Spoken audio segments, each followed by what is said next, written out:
I led the race for the first 2 laps. I was in the turn, passing the pylons, and of course all my attention is devoted out here in front of me because we're only about 30 feet above the ground. And I'm doing about 225 miles an hour. All of a sudden, I feel this bang, bang, bang, bang, bang. And I was actually in a little bit of trouble because of where I was sitting. And I started a right turn, and as I started that right turn, I noticed my right wing, and my wingtip looked like turkey feathers. I had noticed also that after I had this bang, bang, bang, bang, bang, and that the other airplanes all landed. And so Don walked up to me and I said, "Don, what happened?"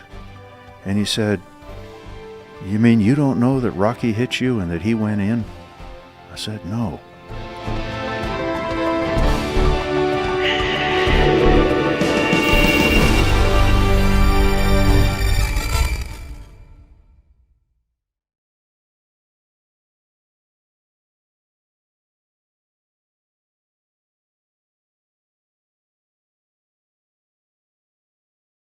On Friday, December the 19th, Bill Jordan left. He was going to the battlefront in Korea to spend Christmas with the troops out there. He took a few shots on the way. That's near Bangkok. He was there by Monday morning. Not bad going. Only a couple of days later, and he was over Seoul, the capital of South Korea. The Korean War seemed perhaps remote when he was at home.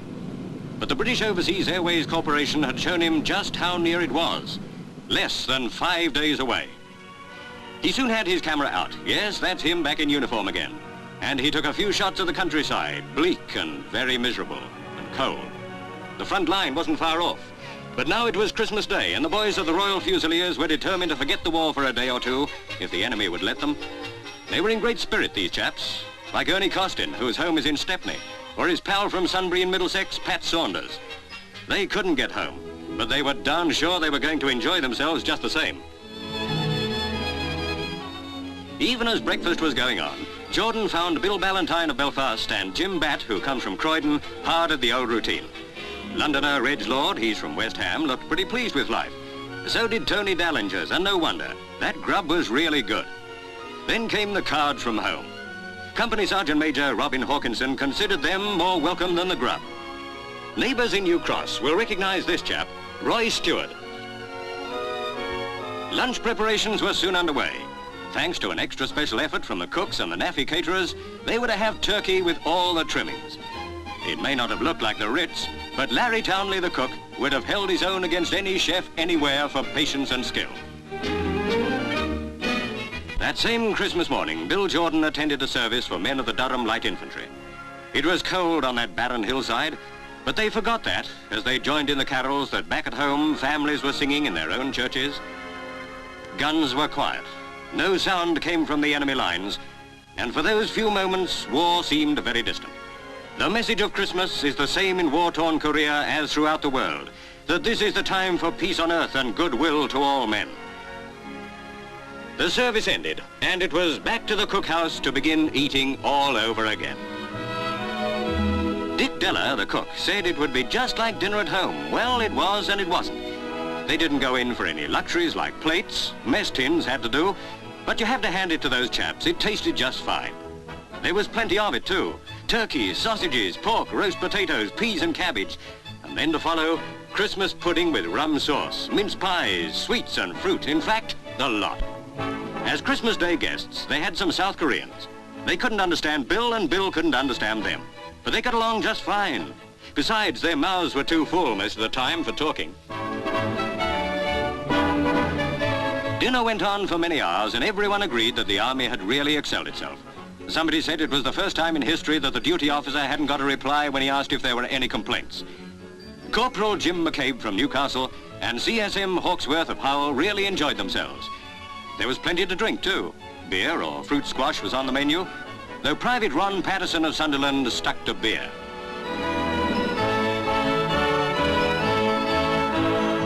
Off came berries and tin hats, and on went paper hats as things warmed up. Here's someone Durham folk may recognise, Lance Corporal Len Gowans of Cuxhaw.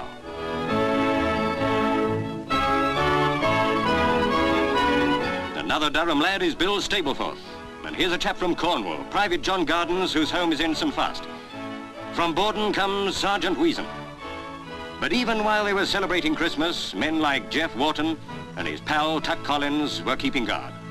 Christmas was nearly over, but the war still went on.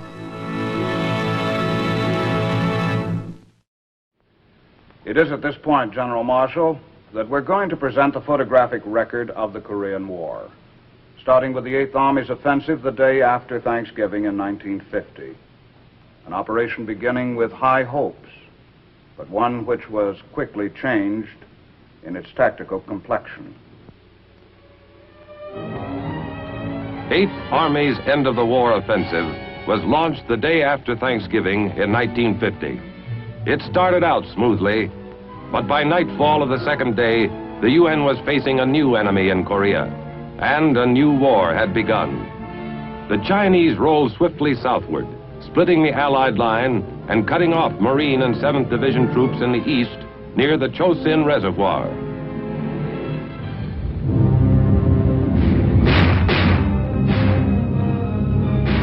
We took turns sleeping in the daytime. It was too cold at night. I heard later we lost more people from freezing than from enemy action. Even the mortar rounds froze through the casings.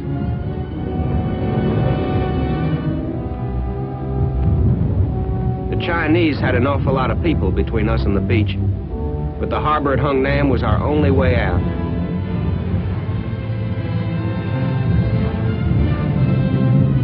All our resupply came by air. Without that, we never could have made it. Same goes for the close air support we got from the Marine Air Wing and the Air Force.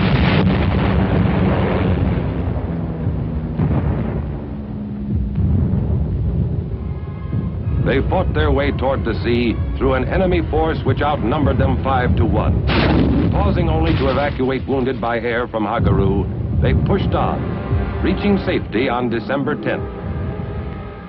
They found Hungnam a busy town.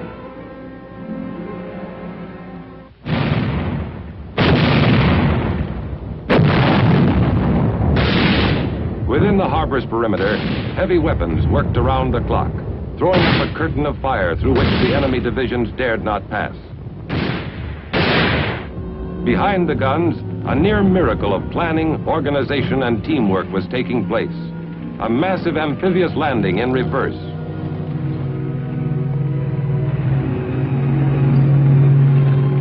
In the space of 10 days, more than 100,000 fighting men were evacuated. North Koreans by the tens of thousands flocked to the dock area to plead for evacuation. From this one area, more than 90,000 North Koreans deserted their homes rather than return to the life they had experienced under communism. We were the last to leave. When we were gone, the harbor would be too. We set blocks of TNT and laced hoses filled with jellied explosive all along the waterfront.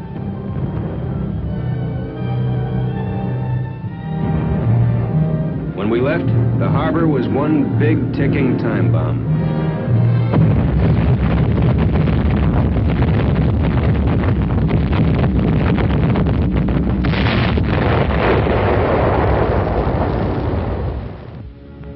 The evacuation convoy steamed southward toward the free ports of Pusan and Pohang. Their troops would reland, regroup, and move back to engage the enemy.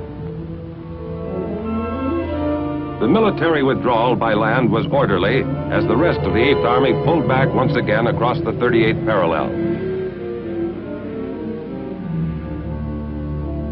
But for hundreds of thousands of civilians trying desperately to outrun the advancing communists, the journey southward was a nightmare of cold, weariness, and confusion. Old people pulled loads meant for oxen, or carried their precious few belongings on their backs. Children who had no part in the causes of war received full measure of its hardships just the same.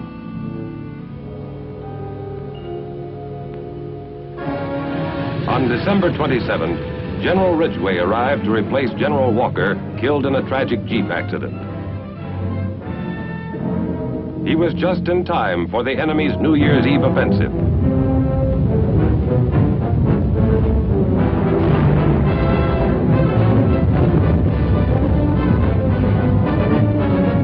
Once again, UN troops pulled out of Seoul, blowing the Han River bridges behind them.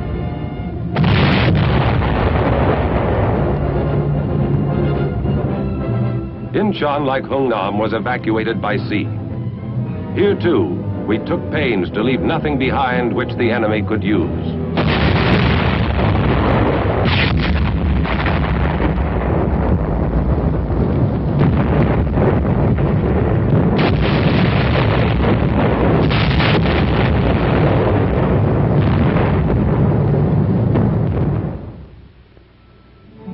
In the south, the troops which had been taken off the beach at Hungnam were regrouped, and despite bitter weather, took advantage of a welcome opportunity to catch up with themselves.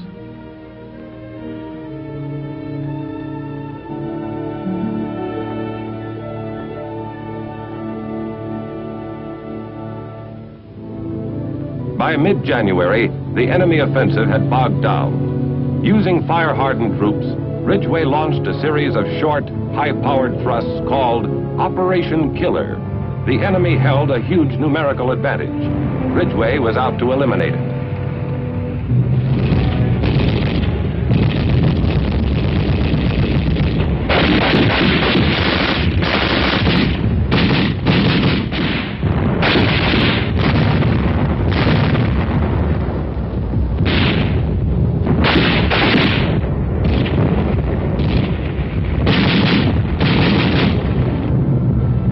Assault units moved up, expecting to meet great strength.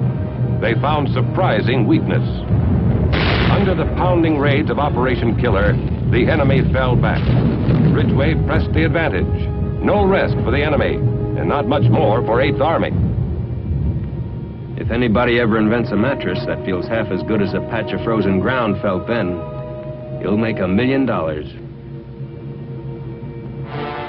Although destruction of enemy forces remained its prime objective, Operation Killer had evolved into a ground-gaining operation. The way things were going, we couldn't stay outnumbered for long. The word was they were losing 10 men to our 1. For 6 weeks, the seasoned fighters of 8th Army scoured the countryside, inflicting fantastic losses on the retreating Reds.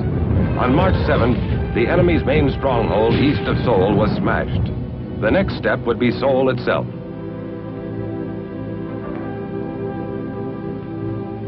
On March 15th, Korean troops entered the city. They found a few old people and children. The communists had fled. Across the full width of the peninsula, the enemy was retreating. Figure this one out. We're chasing them and they're leaving surrender posters behind for us. In April, General James Van Fleet arrived to take over the 8th Army. A canny tactician, he replaced General Ridgway, who had been appointed Supreme Commander when General MacArthur returned to the United States. Within a week of Big Jim's arrival, he was fighting off the Communist Spring Offensive. The Communists concentrated their barrages on the East Central Front, probing for a weak spot into which to pour their tides of humanity.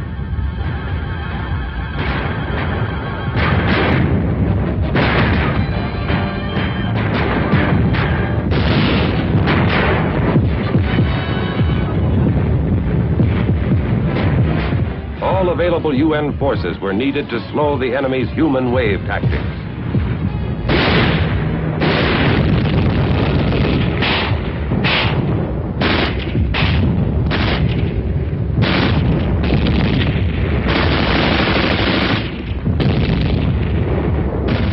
We had a routine.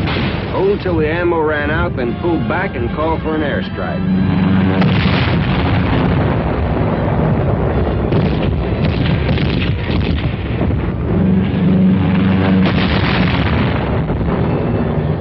When foul weather grounded the Air Force, units north of Seoul were forced back across the Imjin River.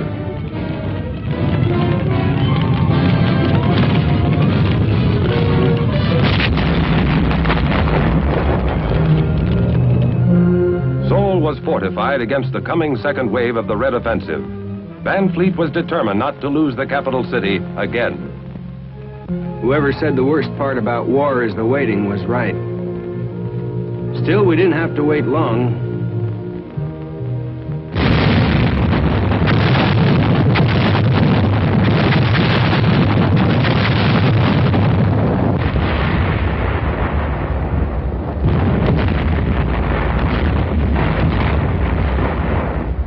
Every road, every valley approach had been zeroed in beforehand. The enemy lost thousands of men breaking through the curtain of fire, then faltered and lost his advantage.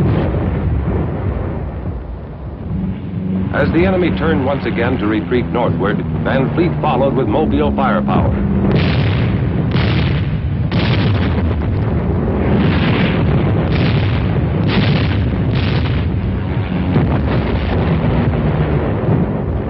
By June 2nd, we had recrossed the parallel. The enemy had spent 200,000 men, a third of his entire force, and gained nothing but the knowledge that numbers were not enough. Operation Killer continued without let-up.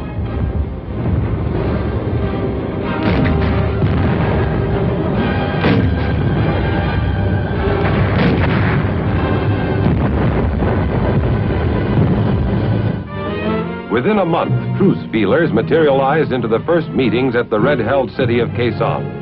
World peace hopes soared. The chief UN negotiator was Vice Admiral Turner Joy. His opposite number, North Korea's chain-smoking General Nam Il.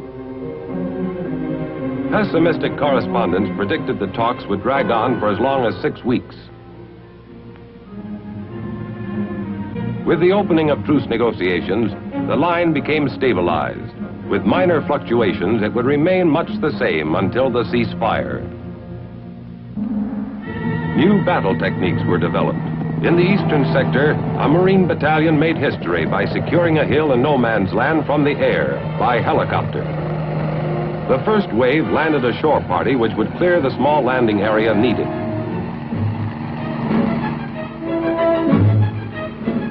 In a matter of minutes, the first copter load of aerial cavalry was arriving, fully equipped, fresh, ready for action.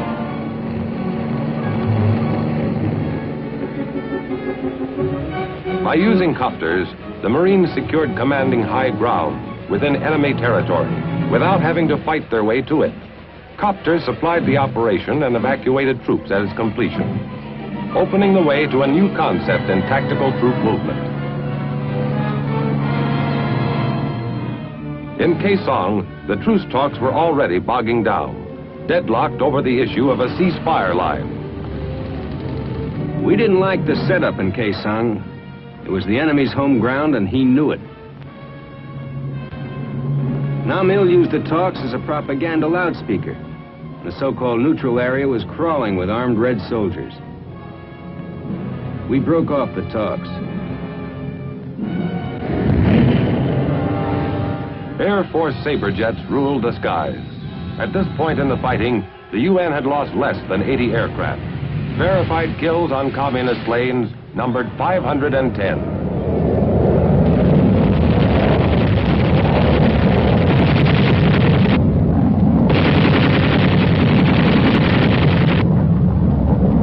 On the sea, as in the air, United Nations firepower went virtually unchallenged.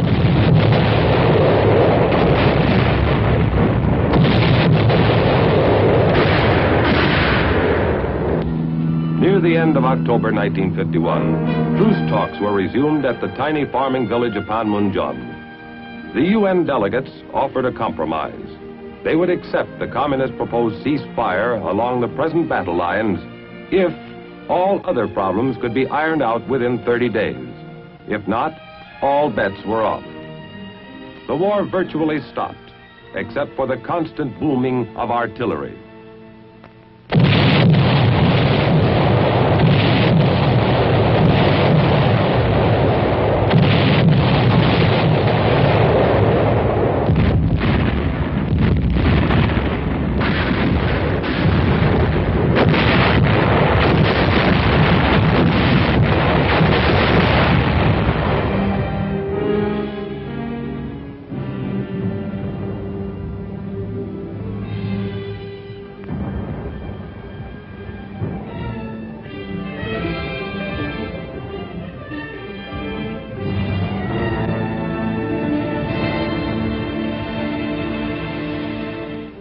Winter came, the deadline was passed, the war was on again. The deadlock issue now was the right of prisoners to free choice in the matter of repatriation. Both sides were adamant.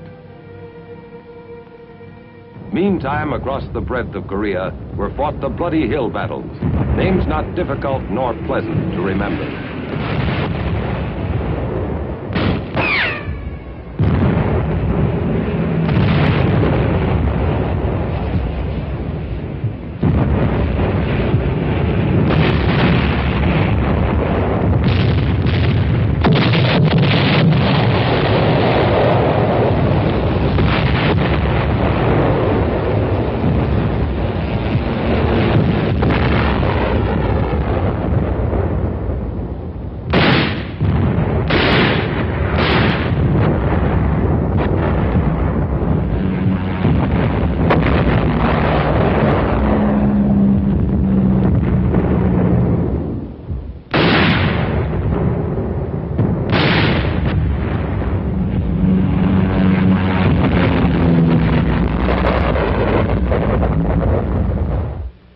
Wooded slopes were laid bare, pitted almost beyond believing.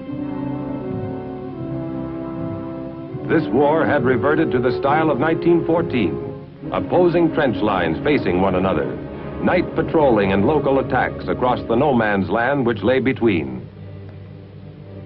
It was costly, but there was no clear way out. The big break came in April 1953 with little switch. Stalin had died in March, and Malenkov had taken over. Immediately, he launched his worldwide peace offensive, and the Chinese agreed unconditionally to General Clark's standing proposal to exchange sick and wounded prisoners. The exchange went smoothly, and truce talks were resumed. Encouraged, the world listened for news of the final signing that would mean ceasefire in Korea. It came on July 27, 1953. While the communists signed at Panmunjom, General Clark, in ceremonies at the UN base camp in Munsan, signed 6 copies of the document which would end the bloodshed. There was excitement, but little rejoicing.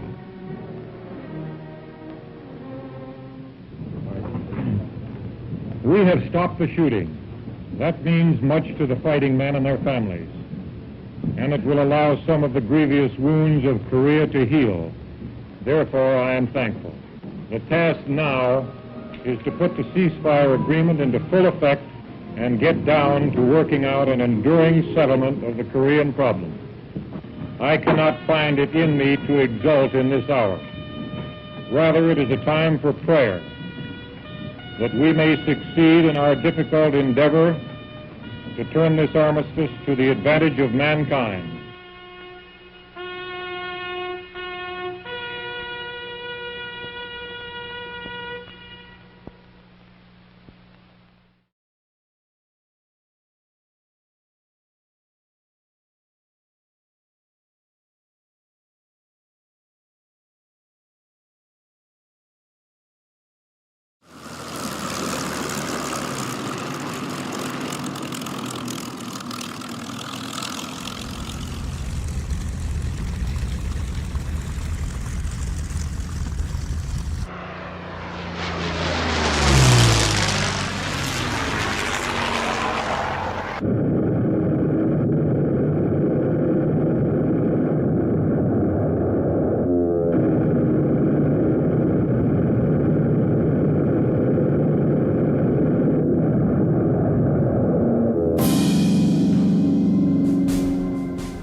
When World War II ended in 1945, hopes ran high around the world that new conflicts could be avoided, while people everywhere tried to heal their wounds and sorrows and build a more peaceful planet.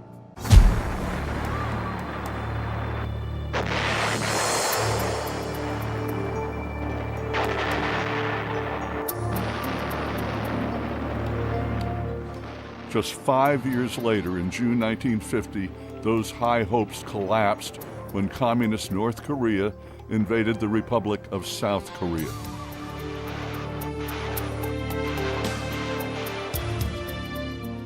Since the end of World War II, Korea had been divided, split in half, as a result of the Cold War between the United States and the Soviet Union. The UN condemned the invasion. China and the Soviet Union supported North Korea. Troops from 21 countries fought against the Communist North. Nearly 90% of those fighters against North Korea were American. More than 36,000 Americans died.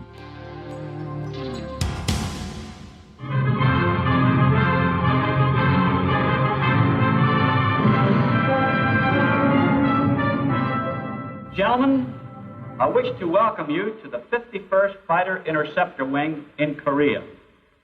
While you are here, and in a very short period of time, I think, you will realize why the Fighting 51st has compiled one of the best combat records in the history of the United States Air Force.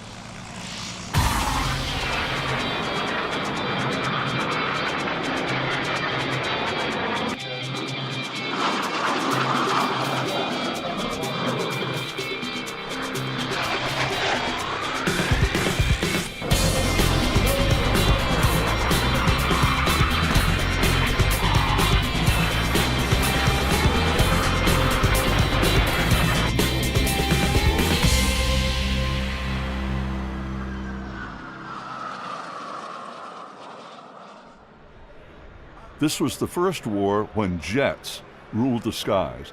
In the early days, the new wave of jets, the Air Force P-80 and the Navy F-9F Panther jet, dominated the Russian propeller-driven planes.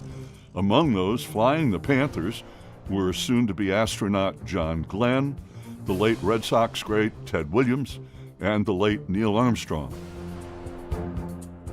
But the American advantage soon shifted when the Russian swept-wing MiG-15 entered the war. The U.S. countered with the F-86 Sabre Jet. The U.S. Air Force reports that the F-86 kill ratio was over 10-1, shooting down 792 MiG-15s and 108 other aircraft, while losing 230 Sabres out of the 674 F-86s deployed there. Russian and Chinese analysis disputes those numbers. The two sides fought to a stalemate, and in July 1953, an armistice was signed. The Koreas are still split in half, Communist North and Democratic South. After the MiG-15 came the Soviets' next-generation fighter, the MiG-17. In our program now, the men who flew and fly the F-86 Sabre and the MiG-17.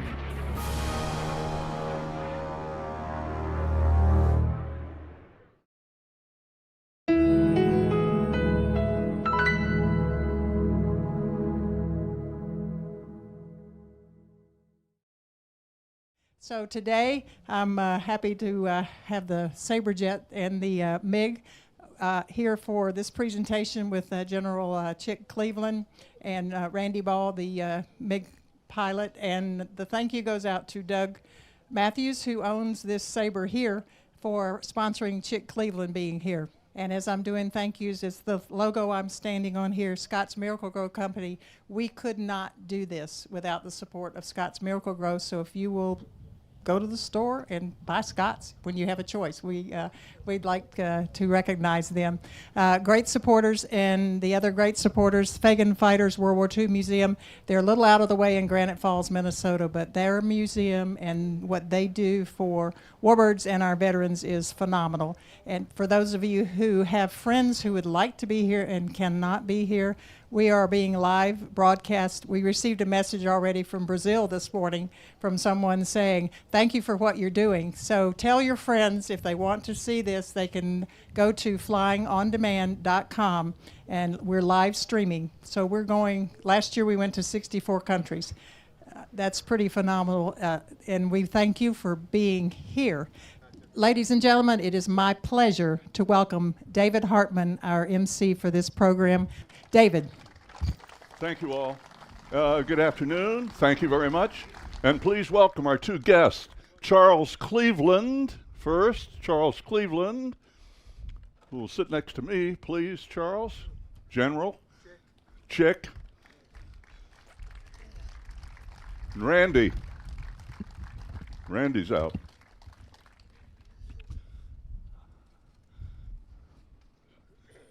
Have a seat.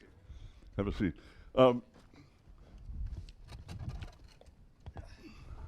We get another chair. Yeah.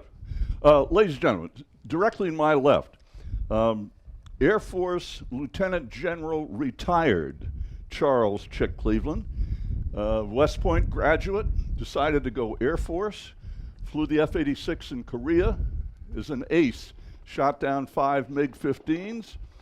He commanded at many levels and staffed to the highest levels of the United States Air Force.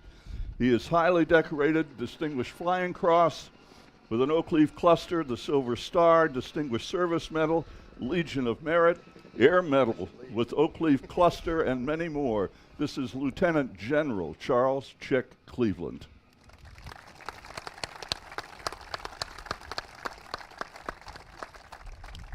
Randy Ball, next to him, has flown more. He holds the record. He has flown jets in air shows more than any other air show pilot. Over 1,000 performances flying jets. He also flies the Russian fighters, test flew them, and has over 1,000 hours in flying the Russian jets. So please welcome Randy Ball. Randy, who is on your left? Well, Doug may not be turned on. It's Doug Matthews that owns and operates the beautiful Sabre to our left. Right. Doug, welcome. Thanks for bringing your jet today. Let's start. Chick, West Point, but you decided to go Air Force. Why? Well, I graduated in 1949. That was before there was an Air Force Academy.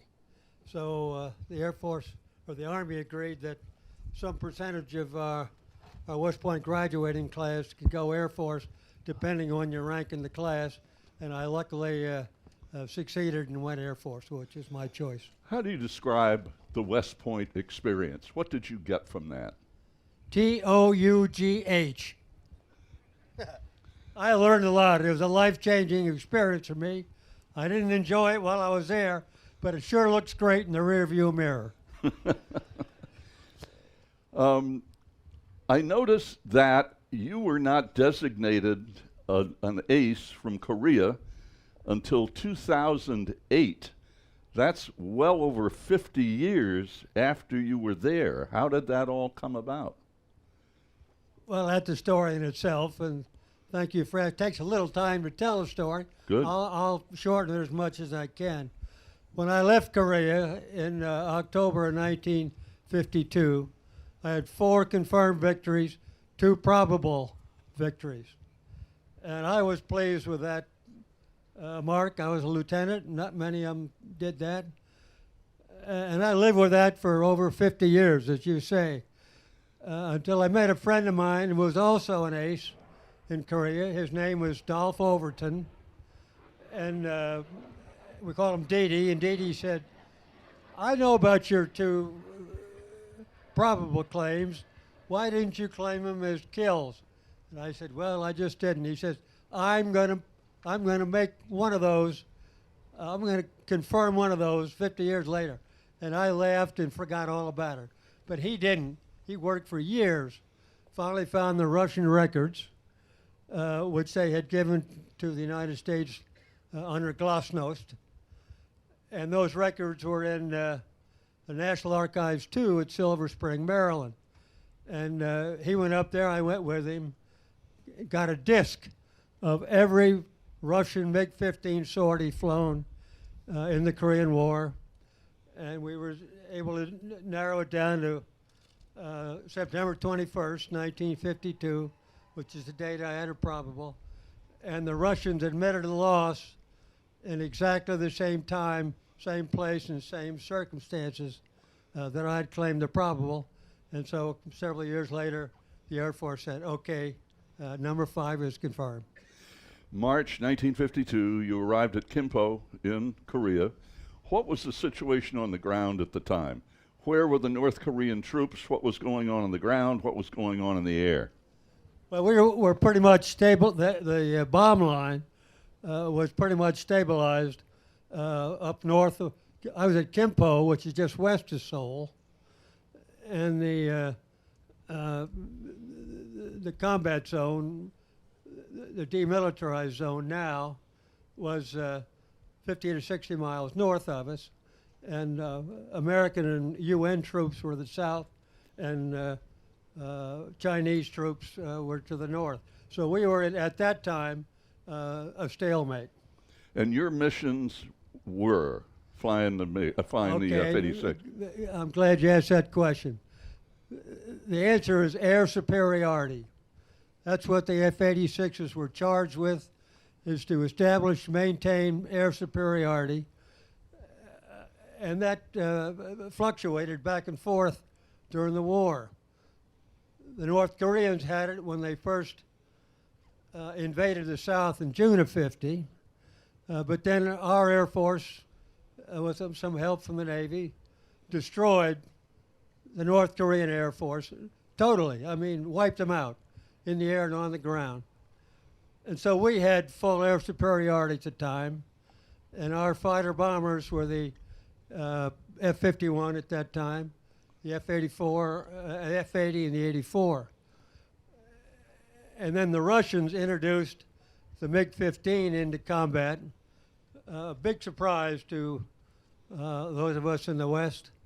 And they established immediate air superiority with a 3-to-1 victory ratio over our straight wing fighters. And that's when they brought the F-86s over to counter the MiG-15. And in some air battles over a period of many months, we gradually asserted United States Air Force air superiority. And I'm happy to say the reason it's so important is that our fighter bombers were supporting our troops, our United Nations troops, with air ground support, and were a key factor in what victories we had. But no United Nations troop, American soldier, or anywhere on the Korean Peninsula was ever subjected to bombing or strafing attack by enemy aircraft.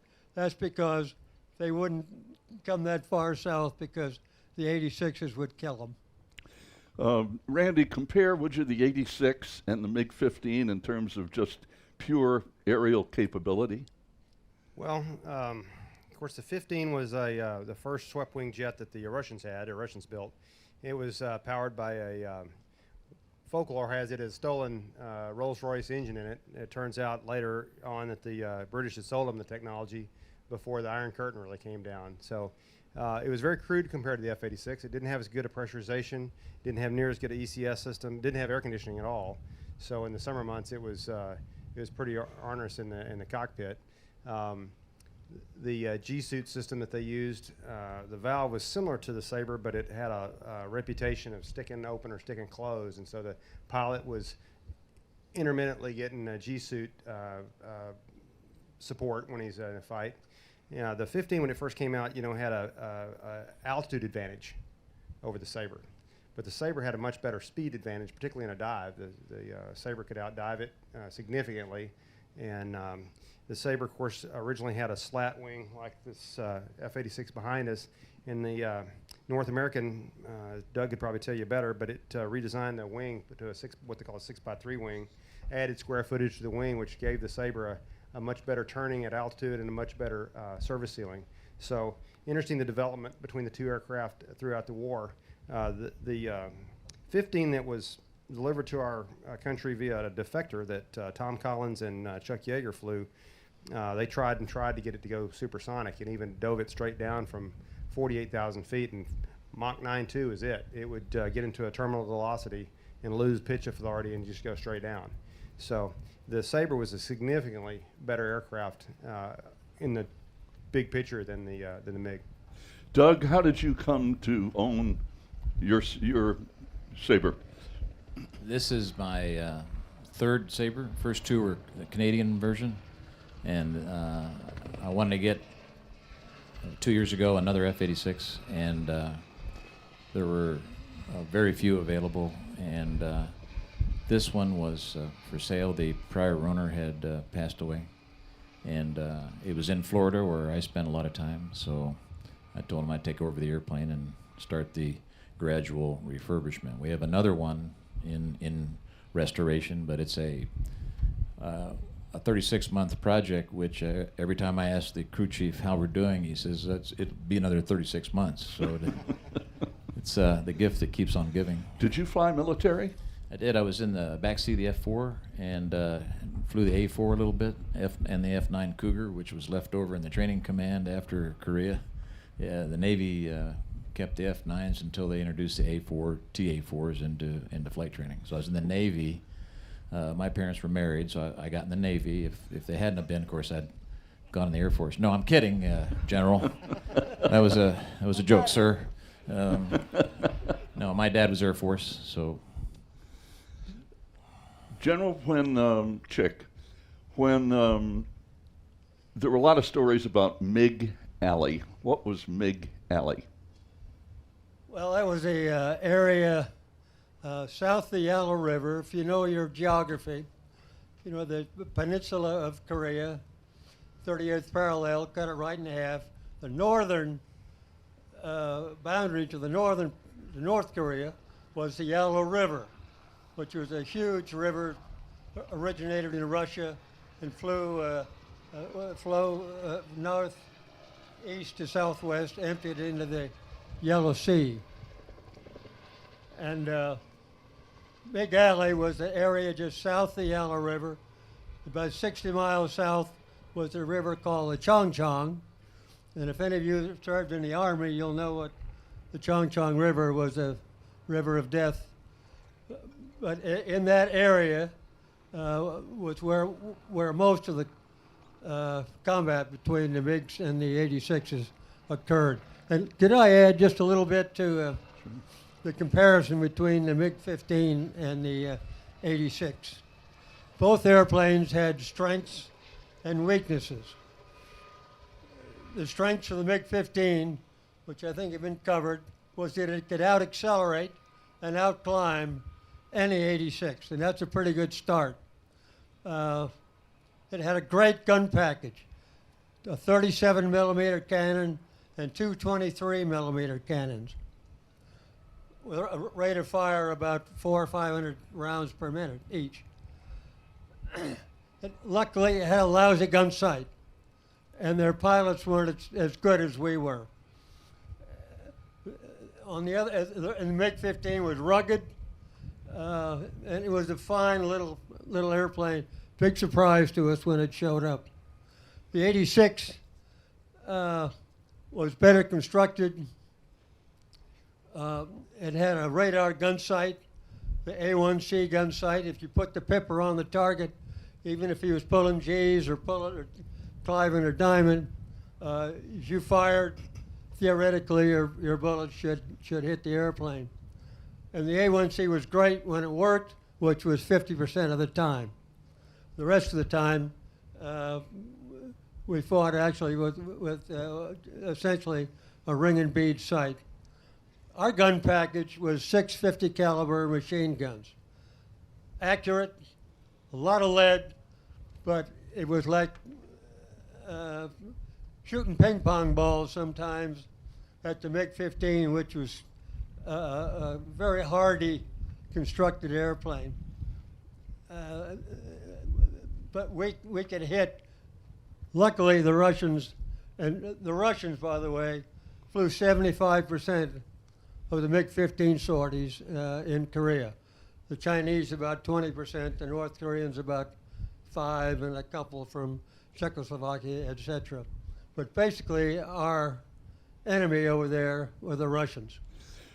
Back to MiG Alley for a minute. Did you ever fly up in that area near the Yalu? Yes, sir. Every day when we flew, that's where we went. And we were there to challenge the MiG-15s to come up and challenge any Russian-made bombers that wanted to go south, and they didn't want to go. They tried it a couple of times and were destroyed by the F-86s. but most of the combat occurred in Meg Alley, just south of the Yellow River. And some, I might add, occurred north of the river. General MacArthur is quoted as saying that he wanted to go across the river into China. Did you ever fly over the river and make it into China? Next question, please. Yeah. Of course I did. Yes.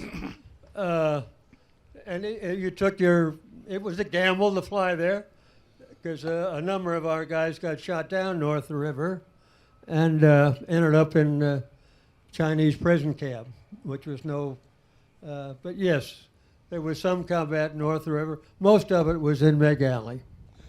So Randy, following the MiG-15 came your 17, right? Correct. The so 17, what were the differences? Tell us that tale. Well, yeah, the 17, and I'll tell you that, and then tell you a little bit about the one we've got here because it's unique in its own right. But the 17 was really a follow-up to the 15, much like a Super Hornet today is a follow-up to the Legacy Hornet. The regular 17, it tried to fix some of the high-speed defects in the 15. The MiG-17 would marginally go supersonic at the right altitude, right temperature, and so forth. It introduced the Soviet Union's first afterburner to a jet fighter. The wing was redesigned and went from a 42-degree sweep to about a 48 from the wing root to the center point where the drop tanks are hung. And then it's about a 45-degree sweep from there to the wing tip. It also has two different airfoils. It has an airfoil on the inner wing and a more cambered airfoil on the outer wing. And the design criteria from the Kremlin was they wanted an aircraft that would outturn any other fighter then in the sky. And as we found over Vietnam, it outturned anything we had. In fact, it outturned anything as a production aircraft until the F-16 first flew. So in a turning fight, it was a deadly aircraft. We learned to fight it above 23,000 feet in Vietnam and keep it into a more vertical fight, which is more our fight with the F-4. This particular 17 that's beside us is one of it's the only one of its type flying in the world. It was a add-on or a modified 17 in that when it was designed from the cockpit forward, it's 21 inches longer and has a radar. This was the Soviet Union's very first all-weather radar intercepting fighter. It was just built in 1960 and spent most of its days. It was withdrawn from service fairly early because the MiG-21s all had radar, but it was designed like the 15 to be an air superiority fighter from the Soviet standpoint. How did you get into flying all these Russian airplanes? How did that come about? Poor judgment. I use that line a lot. Guys with me, I think I'm probably tired of hearing it, but I started out flying air shows at the World War II stuff, A-26 and T-6 and various other World War II aircraft, and grew up around in Texas, outside of Breckenridge, Texas, which is one of the biggest warbird restoration facilities in the country. They did most of the restoration on all the Corsairs that came from the Honduras and El Salvador that were used in the TV show Black Sheep Squadron back in the late 70s and so forth. So as a kid, I was climbing all over a Mustang project or a Spitfire project or something, So since I was a kid, just eat up with it, So I got a gig some years ago flying a T-33. And so that was the first jet I ever flew. First drop of kerosene I ever burned was in a T-33. And was introduced to a program that had some MiGs in it. And that was kind of my introduction to the MiG aircraft. And the 15, I've flown just briefly. And it's a nice flying airplane, I suppose. But the 17 is a beautifully flying airplane. It is just so balanced. You can just fly it with two fingers. It's just a great airplane. Have you established relationships with Russian pilots over these many years? A few, plus Polish, and I tell you a little story. Years ago, I was at an Air Force base. I just learned to fly the 17, and there were several former Eastern Bloc, East German pilots that had flown the 17 in active duty. And so I'd read the book a million times, and the book said that at a certain altitude and a certain speed, the aircraft would go 1.04 Mach. So I was asking these guys, because I didn't want to kill myself in the airplane, so I kept asking them questions about what about this, what about that, and I finally got around to the question about will it go supersonic. And one of the Germans about 3-4 bar stools down from me, he leaned back and goes, "Yes, it will go that fast, but it does not like it." So I never have tried to go supersonic with the aircraft. At an air show, if it's air smooth, I'll a lot of times hit 0.91, 92 at 10 or 15 feet off the deck on a straight pass. But it's not. I don't ever fly the aircraft supersonic. It's got a great rate of climb. On a cool day, you can get 30,000 feet in about 4 minutes with AB. So for its day, that was quite the hot rod. Doug, when did you get this thing about F-86s, and to what extent have you branched out of the Sabre Jet territory? Well, like most of these guys, I started as a kid building model airplanes and flying model airplanes, and then studied them and collected photographs. I think I had maybe the largest jet fighter collection of photographs in the world. I had like 2,000 by the time I went off to the academy, and been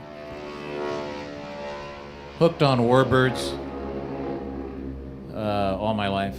Started flying T6s and then got into P-51s and SBD, P-40, Corsair, then branched into the warbird jets. And I had set a goal a long time ago to fly every World War II fighter, and I haven't flown the P-38 or the P-47, but I've flown pretty much all the rest of them, including the Zero and the Spitfire. So. Wow. You, I asked Chick about his West Point experience. Your Air Force Academy? No, I got an appointment to the Naval Academy. Naval Academy. Yeah. I was going to go to the Air Force Academy, but Your parents were married. Parents were married, and yeah, and they were actually a man and woman at that time. And so I went to the Naval Academy, and of course, if you're going to fly airplanes, Air Force is probably the place to go. But I went to the Navy. You flew Navy or you flew Air Force? No, I went in the Navy, and oh, you did? Navy Yeah. actually has an Air Force. A lot of people don't know that, but it's. Well, my son's a Hornet pilot, so I'm up on naval aviation. Yeah, but now, so you're flying all the time now? You're flying shows? I do stay busy. Yeah, we do. We've got. I brought 4 airplanes here, and I might do 10, 12 shows a year. It's very time consuming by the time, as Randy knows, by the time you get your airplanes there and back. I've got other pilots to help me, but. Yeah, I try to fly in order to stay current. I've got 9 airplanes. I try to fly at least one a week for at least 30 minutes, and even then, I'm not so sure I should stay current in that many airplanes. Chick, you were quoted as saying that you spent a year as executive assistant to General Westmoreland, and you're quoted anyway as saying that it was the toughest year of your entire nearly 40 years of active duty. Why? Why was it so tough? Yeah, I was General Westmoreland's exec in 1966 and 67 in Vietnam. I was, quote, the office help for the most part. The reason I call it the toughest year of my career, and it was, for me personally anyway, because he was such a great man and a demanding boss. And there seemed to be damn little I could do to please him for the first 6 months. He called me Colonel Cleveland. I was LC at the time. And one morning, I think I'd done something right. He kind of ground his teeth and said, "Good morning, Chick." God, like he'd never said that word before. And he almost never said it again. But he was tough to work for, but I considered Westmoreland a great man. And if anybody has anything to say bad about him, don't say it while I'm around, please. So, I just mentioned Navy and naval aviation versus Air Force aviation. How fulfilling, Chick, has your career been, active duty, and what's been most fulfilling about it? Well, I spent 35 years in the Air Force and loved virtually every minute of it. I didn't enjoy getting shot at. I was never hit, by the way. Like I said, I didn't always enjoy my time with General Westmoreland, but it was a great career experience for me. But I love the idea of being able to fly airplanes, which I'd wanted to do since I was a knee-height of a grasshopper. and do it in the service of my country. Very fulfilling. I'm a mission-oriented kind of guy and always was. And the Air Force gave me a great opportunity to fulfill that longing. Doug, how fulfilling was your military career, and what was fulfilling about it? You know, I stayed, I did the 4 years at Annapolis, and then 5 years active duty, and then another 5 in the reserves. I wanted to go to Vietnam. I knew, like Korea, it would be talked about forever. So I went. I did 2 tours, one in the air, one in gunboats in the Delta, and so that was an interesting experience to be in the heat of battle for 2 tours. Something you put behind you, and I know why guys don't talk about it. It's just not worth, you know, it's not something you sit around and talk about a lot unless you were with the other guy that was with you. But it was just great to serve in the Navy, and it was an honor. Randy, same question. Whoops. Same question, Randy. Well, I didn't serve either branch, and my parents were married to each other. It's just, I guess, first thing, it's a great honor to be sitting between these 2 guys. I'm just a guy that got lucky to get to fly lots of really neat aircraft and hopefully entertain a lot of people at air shows. Great. Ladies and gentlemen, questions and answer, Q&A time. We have microphones out there somewhere. Where are the mics? We're going to borrow one. Here, thank you, Doug. It's not working, so I'll do it. I get it back? Well, you guys can share. Yes, they do. Questions of these 3 gentlemen? Oh, here we go.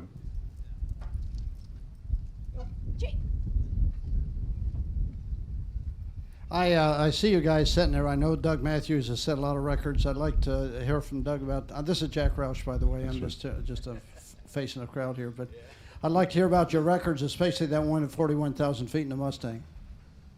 Yeah, I'm glad you introduced yourself, Jack. You know, we've only known each other 10 years, but ladies and gentlemen, Jack Roush, a great NASCAR fellow and owns 2 P-51s, good pilot.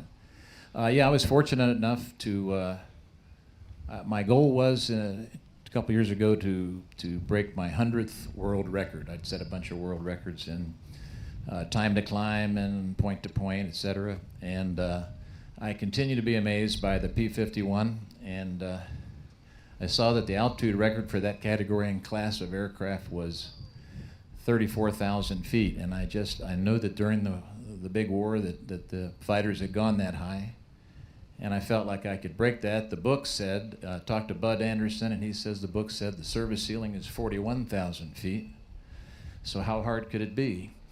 Now, P-51 has no, what we would call today, environmental control system. So there's no heat, pressurization, air conditioning, and anything.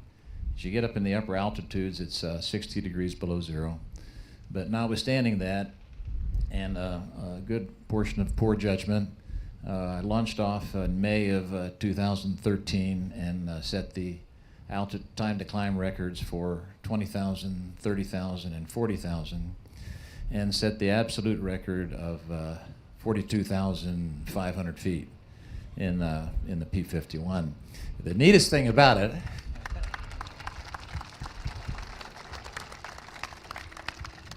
one really little vignette was FA had cleared me a corridor across southern Florida into the warning area over Fort Myers, and coming down the west coast is a big air traffic lane.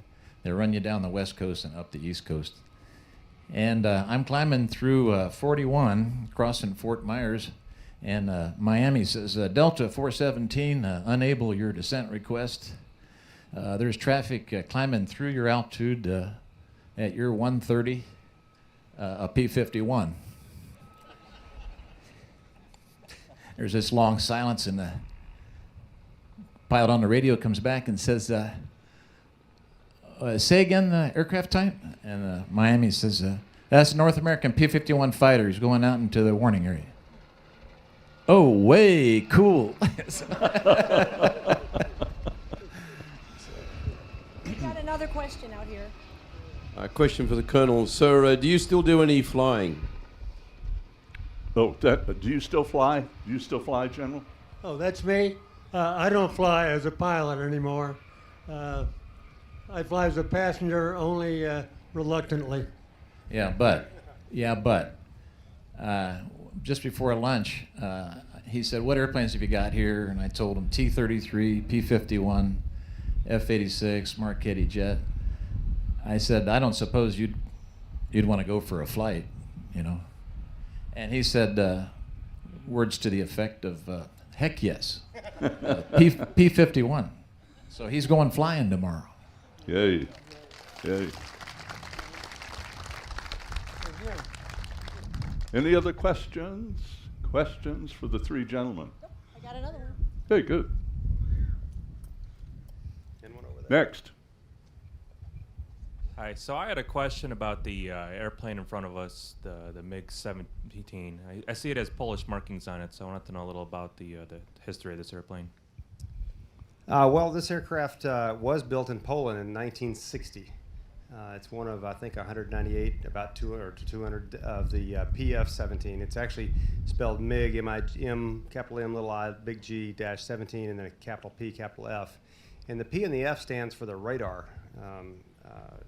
John that's here can probably tell you more about that, but the P and the F designate the two different types of radar that the aircraft have. It was the Soviet Union's, again, first all-weather radar intercepting jet fighter. There were two variants, this one with three 23-millimeter cannons, and another one that had the same gun armament but also carried 4 ATOL missiles. So if that helps you any. They were withdrawn from service fairly early. This aircraft was built in 60, withdrawn from service in 64, and went into a aviation trade school where it was taken apart and put together and souvenirs taken off of it, etc., for several decades before left out in a field to rust away, before it was rescued and brought to the States and restored. How challenging is it to maintain it in good flyable condition? Well, some of the parts are readily available, surprisingly enough. 20 countries flew the aircraft type. 2 still do. So the Chinese continued to build the engine for these things all the way up until 1989, new. So there's still a lot, they supported them from Pakistani Air Force, retired their last 17 this last March. So they had modified, it had glass cockpits and modern ejection seats and so forth in it, but it was still a MiG-17. So other parts, you're fabricating them. Oh, so, question. Mr. Matthews, you said you flew the Spitfire and the F-86. I understand Bob Hoover thought that the F-86 is the best flying plane he ever flew. What do you say about that? Mr. Hoover is always right. That's what I'd say. For me, the F-86 is really, as someone else said, you put it on. You don't get in it or strap it on. You really just wear it. It's very compact inside and very responsive aircraft. And one of my friends, Steve Hinton, who's has far more warbird experience than I do, said of all the airplanes he's ever flown, the F-86 is his favorite. So, but I defer to Bob. And by the way, Bob will be with us later in the week in one of our shows here. I forget which day. Friday. Sir, Friday? Friday. Bob Hoover in the afternoon. Yes, sir. Kyle? Another one. Where am I going?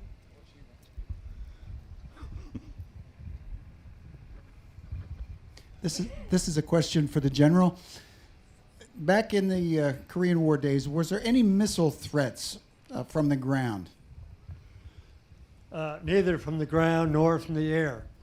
But it was the relative ineffectiveness of the 50 caliber machine guns at long range which spawned the requirement for air-to-air missiles.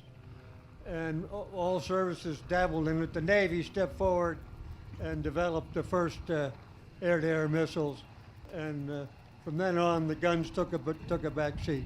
But the guns were the only thing in Korea. Do you have one more? Kyle? Hello. I'd like to ask the two men that have served for us, do you guys have any experience serving with women? And if you did, was it positive? I did not. Can you? General, did you serve with any women? Yeah, I served with the women when I I was retired as commander of Air University in Maxwell, and had occasion to go. That's at Maxwell Air Force Base in Montgomery, Alabama, and had occasion to go to Denver to talk to Dakowitz. You will know what Dakowitz is, Defense something or other committee for the women in the service, and I requested to go with a woman instructor pilot. And she sat in the front seat, I sat in the back, and I was thoroughly impressed with her techniques, her professionalism, and I was able to report that to my speech to Dakowitz that night. And I've served with other women in higher ranks, in the general officer ranks, and they bring a lot to the table, and I'm glad to see they're getting their due finally.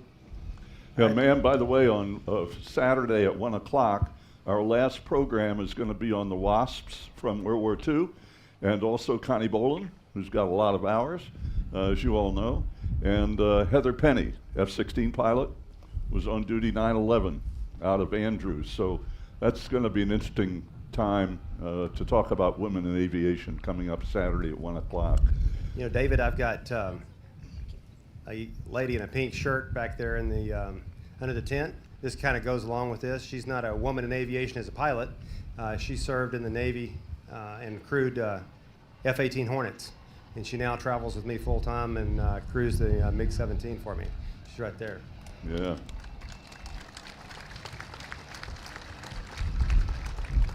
If there are no other questions, Sam Bass. I'll introduce you to Sam Bass, our colleague here. And the three gentlemen are going to walk around these airplanes, and Sam's going to learn a lot more about what they are. Gentlemen, thank you very much. Thanks, all David. three. It was an honor, both of you guys. Thanks, sir. Mine. Thanks, sir. We also have John Blanchette here. He owns this airplane, the MiG-17, and he restored it. And he's going to tell us a little bit about the restoration on it. And between the two of them, between Randy, they're going to tell us about the airplane. And what we're going to really be doing here is kind of an FAA walk around, except if they tell the wrong answers, I'm not going to know the difference. So but we're just going to try to get you people informed about the particular airplanes. So if we start off, Randy, would you tell us something about the specifications of the airplane? Sure. The aircraft has a top speed of about 715 miles an hour at level flight, about 0.994 in a typical configuration. With the drop tanks on it, it's has a fuel duration of about an hour and 40 to hour 45 minutes. The 17, like the 15, and like most of the Makovey and Gorovich designed aircraft, were designed as an interceptor. So they weren't really designed as a go-somewhere escort fighter. They were designed to climb quick, get into a dogfight, shoot down the American bombers, and return to a base that's probably right below them. Okay, now this particular airplane, what was its design purpose? Now you mentioned the radar, but the MiG-17 itself, what would be its design purpose? It was what they call a medium altitude air superiority interceptor. So in Vietnam, the MiG-21 would fly high cap. So from about 30,000 feet and above would be the MiG-21's realm, and from there down would be the MiG-17. The MiG-19 was used briefly during the war, and although we lost some aircraft to it, the 17 and the 21 were the two primary threat aircraft. In fact, we lost 81 U.S. aircraft to the MiG-17 in combat in Vietnam. Now, this airplane without the afterburner and with the burner, what would be the thrust on it? It's about 5,600 pounds of thrust dry, what we call mill power, right, and about 7,800 pounds of thrust in AB.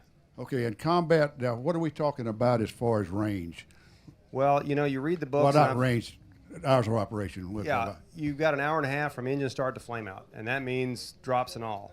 So if you fly an hour somewhere, you're really wanting to have a runway below you pretty quick.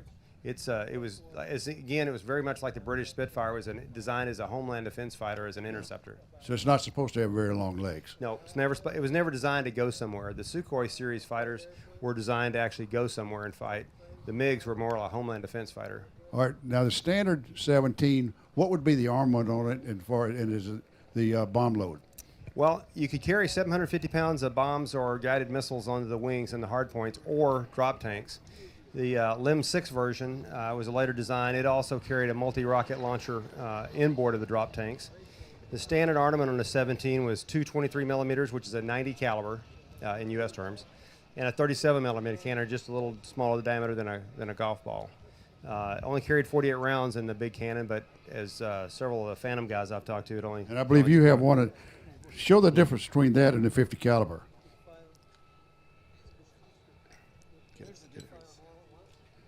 Now the 50 caliber, what would be in the F-86? Correct. Yeah, the 50 was in the F-86, and the 23 millimeter would be in the MiG-15 in the Korean War. 15 and a 17. Yeah, now correct. you've already touched on, mentioned the difference in the fuselage and the wing.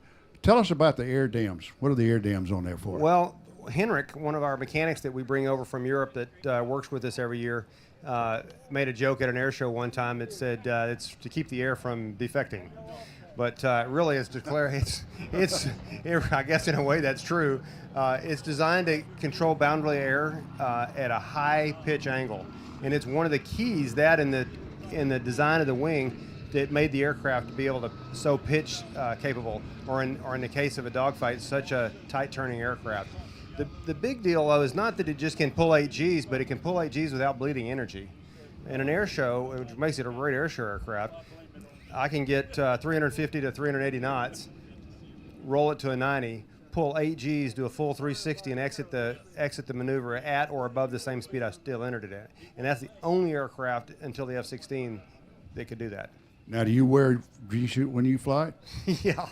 I like to think I was John Wayne. I was going to say, if you're pulling 8 Gs, how are you going to pull it? Yeah, and sustain it all the way around. That's the big difference. It's not the initial pitch, but it's the sustained Gs that start hurting you. All right, the last question, then we'll talk to John here about the restoration of the airplane. You've flown a lot of different jets. How do you compare this jet to the other jets you've flown? Well, from an air show standpoint... Not Air Wisconsin either. No, not Air Wisconsin either. But from an air show standpoint, it's a form of entertainment if you think about it that way. We want to inspire the young kids and everybody else to fly like I was inspired when I was a kid to fly. But you also want to be able to demonstrate the aircraft to its capabilities so that the crowd can actually see the aircraft way it should be flown. A lot of the vintage jets, in fact, even some of the modern jets, if you get the aircraft to speed, 450, 500 knots or something like that indicated, go through the box, your time to turn the aircraft back around and back in front of the crowd is fairly significant. With a 17, if you don't mind hurting yourself, you can do 5G rolling reversals in the corners and still be never below 300 knots and right back into the box you go. So from a performance standpoint, I mean, I'd hate to have to fight it because it would eat your lunch down in lower altitudes. Its maneuverability. All right, how about now as far as the advantages and disadvantages of flying? I mean, every airplane's got some fault, so this has got to have something. It doesn't have air conditioning, and that's a big deal. Especially when you're in a flight suit and G-suit and helmet and mask and gloves and so forth, and pulling Gs at an air show in the summertime, boy, you sweat like a. But at altitude, it's a nice flying airplane. It's got a couple of purities. At a high altitude, it kind of wags its tail sometimes if it's a bumpy ride. But its biggest problem is, and when I'm working with a new pilot on the aircraft, is its lack of fuel. I can't stress enough to a new guy that when you start the engine, it's fuel critical. Once you're airborne, it's fuel emergency. You've got an hour and 35 or 40 minutes till it's going to quit. So if you're cross country and everything has to be planned. You got to make sure the runway you're going to has got an alternate. All kinds of things that you don't think of sometimes in other aircraft. It's in your mind because you're only going to be airborne for an hour, and it's all about the fuel. Well, now, speaking of the fuel, of course, you're burning a lot more fuel when you're in AB. If this airplane, you were in Vietnam and you operated out of AB and you're in battle, how much time you got with it then? 45 minutes? Yeah, probably. Of course, you're going to be higher altitude than an air show, obviously. Sure. So it's a fuel burning efficiency is much better. The way the thing is designed, the drop tanks feed automatically. Unlike some of the other jets, there's no on and off for it. So they fill into the main tank, which is right behind the cockpit, constantly. That overflows into conforming tanks in the rear of the aircraft, whether the pilot wants them to or not. So the split second that he punches them off in combat, the aircraft is totally full of fuel. So at altitude, he's probably got an hour plus, unless he's combat maneuvering. And then, of course, as AB, you get about a 39% increase in thrust, but you're going to increase fuel burn by about 35%. So it's almost a one-for-one trade-off for the extra power. Okay. Well, thanks very much. Let's talk to Ron here a little bit.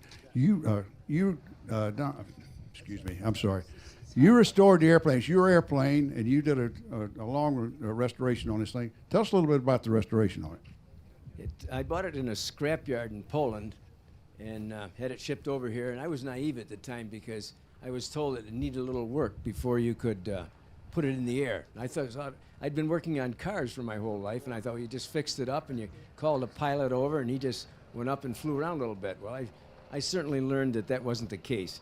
When it got here, it had been pretty well vandalized. It was pretty well corroded. Even the fuselage was twisted in transit. It had been taken apart on a cold winter day, and most of the parts had dropped into the snow and been lost.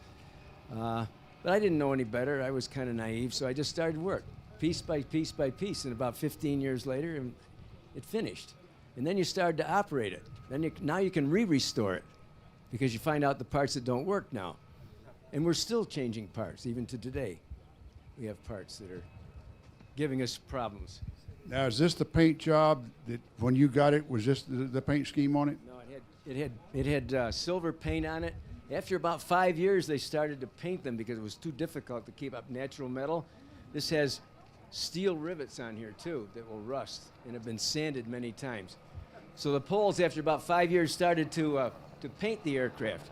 And then they'd go all over the plane every few years with DA sanders, and that's what all those marks are there. And they took the paint off and painted and put stripper.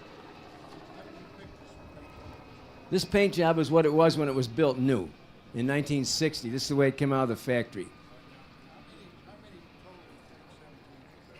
About 10,800 total were built, and less than 300 of this one, as far as I can determine, of this type of nose arrangement.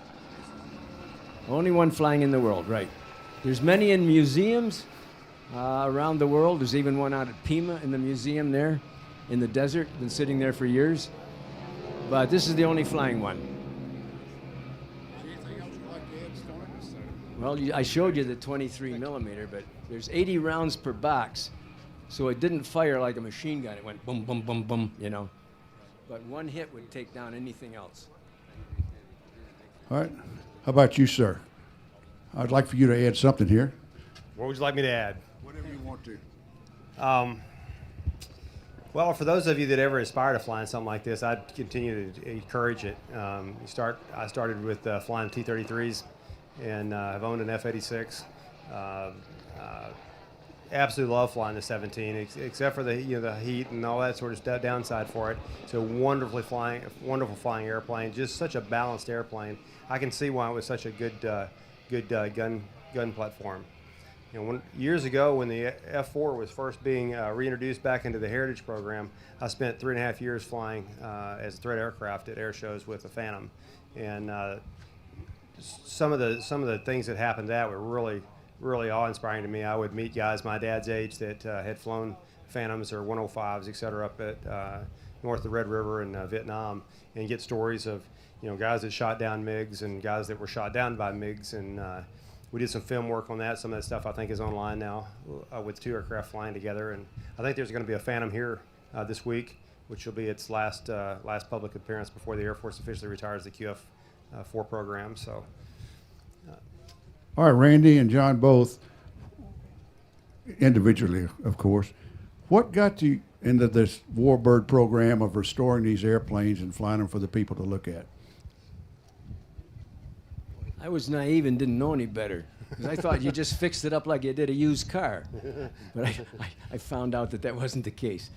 So I just worked at it, and then it became, as I worked at it, I learned more and more about it and accumulated more parts, and it became more of a challenge. And then I realized it was going to be the only one flying in the world. So I really gave it the all after that. How about you, Randy? Well, I grew up part of the time in a little town called Riesel, Texas, outside of Waco, Texas, and then the rest of the time I spent on our family's cattle ranch north of Breckenridge, Texas. And Nelson Azell and started with Howard Purdue there, a Warbird restoration facility that's probably second only to Chino. to this day, you can go in there and there'll be a Spitfire building a Corsair wings from scratch, and Mustangs and a Hinkle, and just so as a kid getting to play with that kind of stuff and be around it, I was just ruined to do anything else. Well, how about when you're on a tour, Randy, and you fly a lot? When you meet a veteran, what does it mean to you? It means a lot. I mean, I have literally seen guys with tears in their eyes after the Phantom and the MiG got to fly together, and we're following each other around a tail slide, coming up and telling stories that happened over Hanoi and about some of their buddies and things that happened to them. And here, you know, so a couple of years ago at Seymour Johnson, I flew against a Phantom there for the show where we did. Of course, I had to lose every time.